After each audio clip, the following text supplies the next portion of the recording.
Hola, ¿qué tal? Como siempre te doy la bienvenida a tu canal de crecimiento y desarrollo empresarial.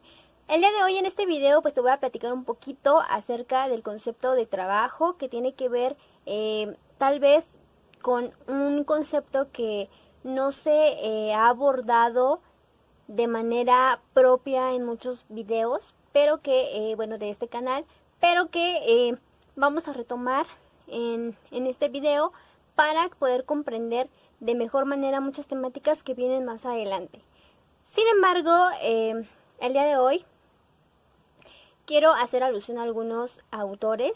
La verdad es que me parecen muy entretenidas muchas de las perspectivas que estos tienen respecto de este concepto, que si bien este mismo es algo que es una palabra que solemos escuchar mucho en nuestro entorno, en el trabajo, en la escuela, en muchos de los ámbitos en los que nos desarrollamos, pues hoy vamos a platicar de este concepto y vamos a iniciar con el primer autor.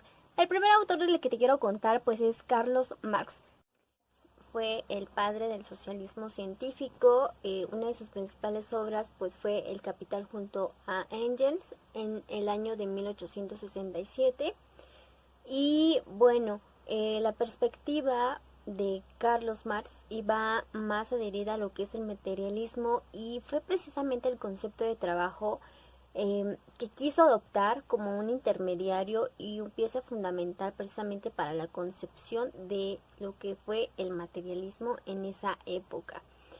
Eh, Además, pues Carlos Marx refería dos conceptos muy importantes que tienen que ver precisamente con la parte del trabajo y esa postura de cómo él lo miraba, cómo lo interpretaba y lo analizaba, ¿no? Y la verdad es que él analizaba más las relaciones humanas en torno a cómo interactuaban con su naturaleza y veía el trabajo como precisamente un intermediario entre el ser humano y esa naturaleza.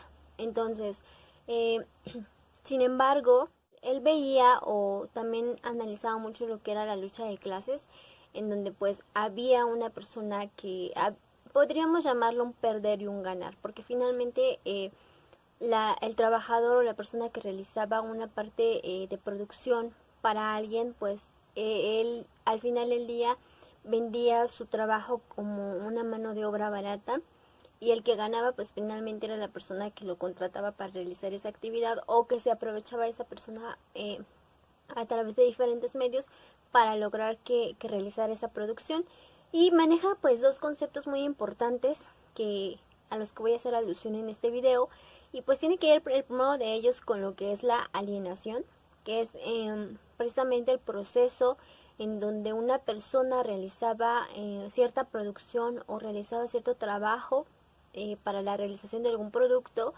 pero que perdía el control total del producto, de la ganancia del producto, pues a mitad del proceso, porque él realizaba ese trabajo, pero al final del día la ganancia, pues no la veía como tal esa persona, sino alguien más. El otro concepto tiene que ver con la plusvalía, en donde eh, se decía o hacía referencia a que la mano de obra barata del trabajador era muchísimo más importante que lo que se le pagaba como tal a la persona que realizaba pues cierto producto o que realizaba ciertas horas de trabajo dentro de su jornada laboral, porque al final del día era muchísimo más productivo de lo que se le pagaba. Entonces a ello pues se le llamaba hacía referencia a la plusvalía y a la mano de obra barata de el pues del trabajo. Ajá. En donde las ganancias pues evidentemente pues no eran para el trabajador sino para alguien más y se veía una lucha también de clases porque había un ganar-perder y pues desafortunadamente pues quien ganaba pues eran las personas que tenían dinero o que se aprovechaban de los trabajadores. Eh, por otro lado, surge también una perspectiva que es muy interesante que tiene que ver con Junger Habermas, que fue alguien que hizo muchas críticas precisamente a esa perspectiva de Carlos Marx. Y él se centró y mencionaba mucho dentro de sus teorías y de sus obras, en donde una de las principales pues tiene que ver precisamente con el concepto de trabajo y la relación que hay con la interacción. Decía que el trabajo no podía ser estudiado meramente como algo individual, que siempre iba a haber algo más además de ello, y que esa otra parte pues era la interacción. Y bueno, esta perspectiva de haber más es algo también muy importante, porque él dentro de esta perspectiva pues empieza a introducir esta parte de una forma que debía haber respecto del trabajo y una sociedad. Empezaba a ver el trabajo como un aspecto que debía fungir dentro de una sociedad como un medio de socialización. Es decir, el trabajo era algo que iba a darse dentro de un ámbito social, pero iba más allá finalmente de intereses económicos y materiales únicamente. Es decir, lo veía como una forma a través de la cual las personas pues podían comunicarse, interactuar. Era una forma de socializar, y lo llama un mundo de vida, porque era algo que llevaba un trasfondo no solamente económico o material, sino que era algo en donde los seres humanos de alguna manera iban a verse beneficiados, porque iban a introducir algo a lo que llamamos pues cultura, iban a desarrollar esa cultura, esas habilidades de socialización, y que además iba a haber una parte en donde el Estado tenía que estar presente, un Estado en donde hubiese pues una división de trabajo, en donde cada miembro de la sociedad pues fungiera un papel o un rol que era sumamente importante para esta sociedad, para un control de esta, y que como sociedad y como personas pues también pudiésemos avanzar. Y la verdad es que Habermas pues tenía un pensamiento que la verdad no estaba fuera de la realidad. Lo veía como una forma de vida en donde pues el trabajo finalmente iba a fungir como un intermediario, pero ya no algo solamente como negativo desde propios intereses económicos del Estado, de personas que tenían dinero y que pues no pagaban tan propiamente o adecuadamente el salario de personas que realizaban actividades para ellos, ¿no? Pero que al final el día es una forma de no era una sola forma de supervivencia, perdón, sino que además trascendía, ¿no? En la comunicación, la interacción, pues eran formas de vivir del ser humano, pero no como algo negativo, sino como algo también positivo. Y con ello pues vamos a dar introducción a un autor que también es muy importante, que es precisamente Emilio Durkheim, que también tiene un pensamiento no muy alejado de Habermas, y que él hace referencia a un control social y a una sociedad en donde debía haber precisamente una división de trabajo. Una de sus obras fue la división del trabajo en la sociedad, en donde pues debía de haber de alguna manera un control social, una sociedad con normas. Y bueno, Emilio Durkheim, igual que Habermas, pensaba que el trabajo tenía un trasfondo o iba más allá de los intereses económicos y materiales también, por lo que dio mucha importancia a la moralidad y al orden social, precisamente para que una sociedad funcionase de manera correcta y pudiera crecer a futuro. Por otro lado, existen otros autores que también me llaman muchísimo la atención, entre ellos Oliveira y Pasolini, que son autores que mencionan que el trabajo pues es una actividad y un concepto también que va a ir transformándose con respecto a la época, el tiempo, las circunstancias, incluso el tipo de economía que se tenga en ese momento. Y la verdad es que es algo con lo que concuerdo totalmente, porque si bien sabemos que el trabajo o este concepto no está dado desde inicios de la historia, sino que es algo que ha ido sufriendo transformaciones, ya que anteriormente, y como muchos de estos autores también lo retoman, esta palabra estaba más tipificada con etimológicamente con la palabra tripalium, que tiene que ver precisamente con con la esclavitud, con la tortura, con la crueldad de esa época o de épocas que tienen que ver con el esclavismo principalmente.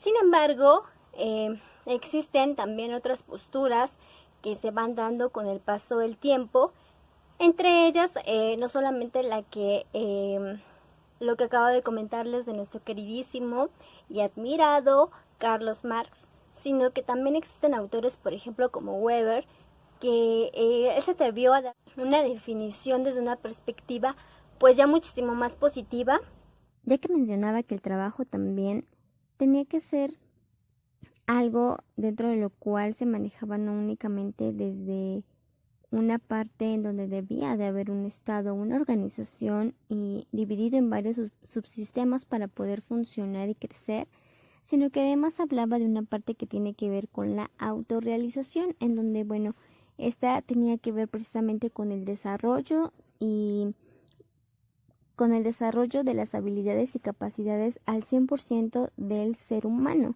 Sin embargo, bueno, aquí vamos a retomar algunos de los rasgos que Maslow nos menciona respecto a la autorrealización. Desde una defensa de la unidad sistémica de la persona, Maslow identifica los siguientes rasgos característicos de una persona autorrealizada. 1. Percepción más adecuada de la realidad. 2. Aceptación de sí mismo, de los demás y de la naturaleza. 3. Espontaneidad, sencillez y naturalidad. 4. Concentración en los problemas. 5. Necesidad de un espacio privado. 6. Autonomía e independencia de la cultura y las relaciones personales. 7. Apreciación clara. 8. Experiencia mística, cumbre o límite. 9. Debe tener un sentimiento de comunidad. Número 10. Debe tener relaciones interpersonales profundas y selectivas. Número 11. Debe contar con una estructura democrática del carácter. Número 12. Debe contar con una diferencia entre medio, fin y certeza ética. Número 13. Debe contar con un sentido filosófico del humor. Número 14. Debe tener creatividad. Número 15. Debe tener resistencia a la adaptación, independencia de la cultura. 16. Debe aceptar sus imperfecciones. 17. Debe tener valores y autorrealización. Y número 18. Debe tener una eliminación de dicotomías. Maslow refiere que una persona completamente autorrealizada debe cumplir con todos estos rasgos característicos y refiere que es sumamente difícil que los seres humanos lleguemos a tal punto, por lo que vivimos bajo estatutos inferiores a estos rasgos característicos, ya que no puede cumplirlos de manera completa y en su totalidad, por lo que la autorrealización es sumamente difícil de lograr para una persona dentro de esta sociedad. Por otro lado, Max Weber, que es nuestro autor principal de esta parte del video, pues refiere que las personas debemos contar para tener autorrealización con un nivel 100% completo de habilidades y capacidades. Hasta aquí podemos decir que Max Weber pues inclusive mantiene conceptos o aspectos del trabajo que el resto de los autores anteriores como Habermas y Emilio Durkheim pues ya mantienen o consideran dentro del aspecto del trabajo. Otro autor al que voy a hacer alusión en esta parte del video es a Althusser, que menciona que el trabajo ya es considerado para él como una actividad en donde el hombre funge como un sujeto que maneja o domina un objeto o materia prima para construirlo, darle transformación y convertirlo en un producto terminado. Y bueno, una vez dicho esto, vamos a continuar con nuestro siguiente autor.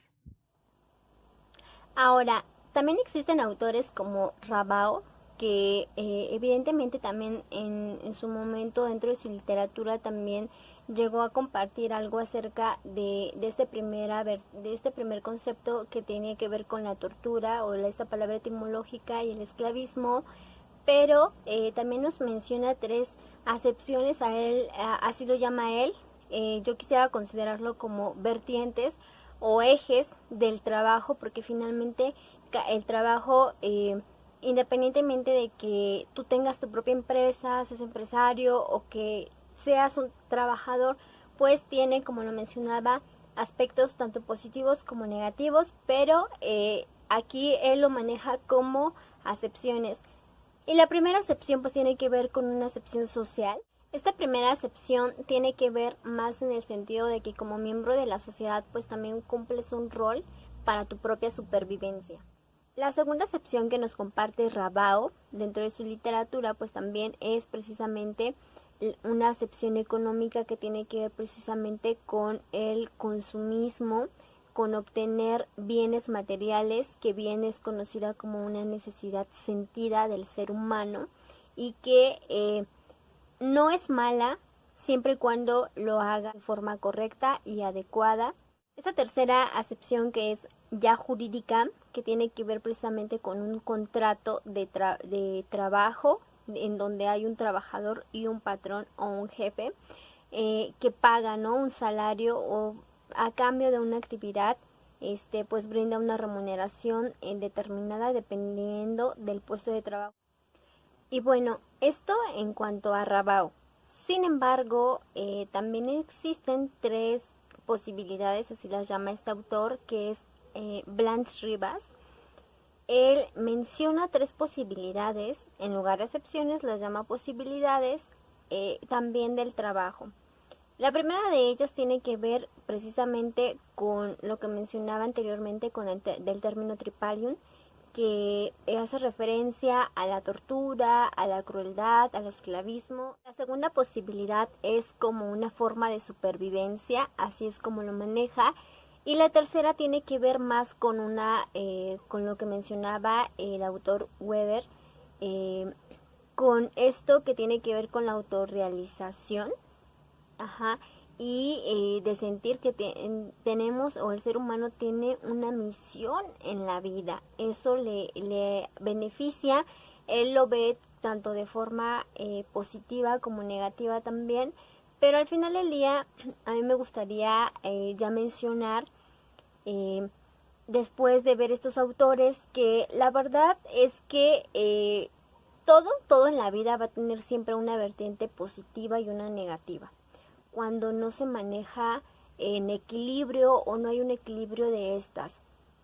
Es por ello que el autor de Rabao, ¿no?, que ya menciona algo jurídico, creo que es muy rescatable hablar de que ya no es solamente como una forma de esclavizar a las personas, sino que en esta época ya del capitalismo, en donde ya se ve esta parte jurídica, pues ya se ve al hombre como un ser humano, como lo que es, donde ya se respetan parte de sus derechos pues universales, al ser respetado y tratado como un ser humano. Ajá, independientemente del tipo de actividad que realice y el tipo de puesto que se ocupe dentro de una empresa o institución, desde el dueño como trabajador. Hay una responsabilidad y también hay derechos y hay obligaciones. Ajá. Entonces creo que es muy rescatable toda esta parte de hablar que sí, el trabajo es una forma de supervivencia, también es una forma en la que el ser humano se siente autorrealizado, mejora esa autoestima y siente de alguna manera que puede hacer mejores cosas y aspirar a una mejor calidad de vida siempre. Por ello es que pues actualmente en la época del capitalismo pues también ya se ven como oportunidades laborales, ya existe mucha ley o muchas normas en materia legal, por lo menos a nivel internacional y nacional. Aquí en México las hay. Existen muchísimas y vamos a ir abordándolas poco a poco. Bueno, así es como llegamos al final de este video. Espero que te haya gustado. Nos vemos en el próximo.